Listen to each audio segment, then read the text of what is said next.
بہت سی جگہوں پر اور تقریباً ہر جگہ میرے ذاتی نقطۂ نظر سے بڑا مبالغہ بھی کیا گیا ہے، اور بعض ایسی باتیں بھی ہیں کہ جو واقعے کے مطابق نہیں، جیسا کہ ابھی میرے بھائی نے اعلان فرمایا کہ بہت سے حضرات نے مجھے پاکستان کا چیف جسٹس قرار دے کر یہ لکھا ہے یا کہا ہے۔ میں کبھی پاکستان کا چیف جسٹس نہیں رہا، لیکن پاکستان میں ایک طریقہ ہے کہ ایک عدالت ہے جس کو سپریم کورٹ کی شریعت اپیلیٹ بینچ کہتے ہیں، وہ سپریم کورٹ کا ایک حصہ ہے، اس کا میں جج رہا ہوں، اور اسی وجہ سے لوگ جسٹس محمد تقی عثمانی لکھتے ہیں، لیکن چیف جسٹس نہیں۔ دوسری بات یہ کہ جگہ جگہ یہاں بھی پاکستان میں بھی یہاں بھی لوگ مجھے شیخ الاسلام لکھنا شروع کر دیا ہے۔ میں سمجھتا ہوں کہ میرے نام کے ساتھ شیخ الاسلام کا لفظ شیخ الاسلام کے لقب کی توہین ہے، لہذا میں اس کو اپنے نام کے ساتھ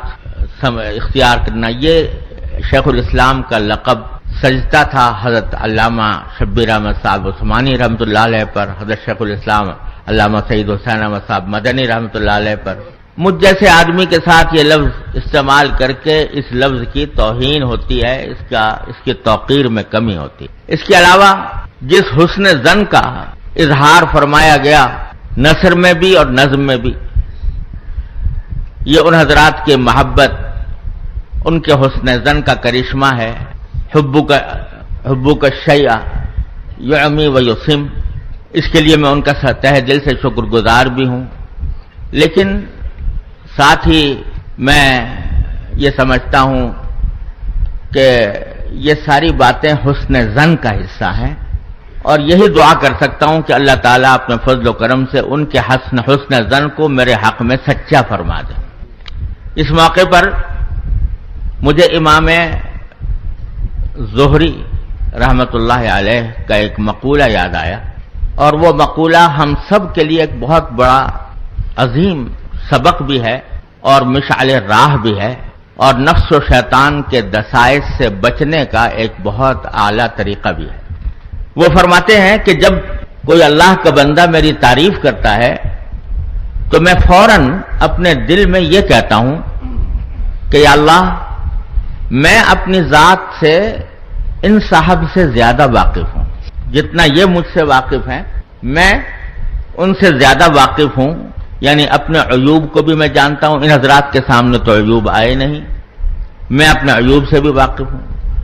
تو میں اپنے آپ سے ان سے زیادہ واقف ہوں، اور اے اللہ آپ مجھ سے زیادہ واقف ہیں، تو اے اللہ مجھے ان حضرات نے جو حسن ظن قائم فرمایا ہے اس کی وجہ سے مجھے کسی دھوکے میں پڑنے سے بچائیے، مجھے اس بات سے محفوظ رکھیے کہ میں ان حضرات کے حسن ظن کے اظہار کی بنا پر میں کسی دھوکے میں پڑ جاؤں اور عجب میں مبتلا ہو جاؤں، کبر میں مبتلا ہو جاؤں۔ اے اللہ مجھے اس سے محفوظ رکھیے۔ عظیم سبق دیا،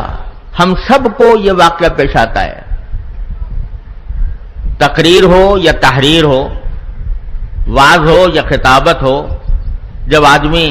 اس سے فارغ ہوتا ہے تو بسا اوقات لوگ اس کی تعریفیں کرتے ہیں، آپ نے بہت اچھا بیان کیا، آپ نے بہت اچھی کتاب لکھی، آپ نے بہت اچھا مقالہ لکھا،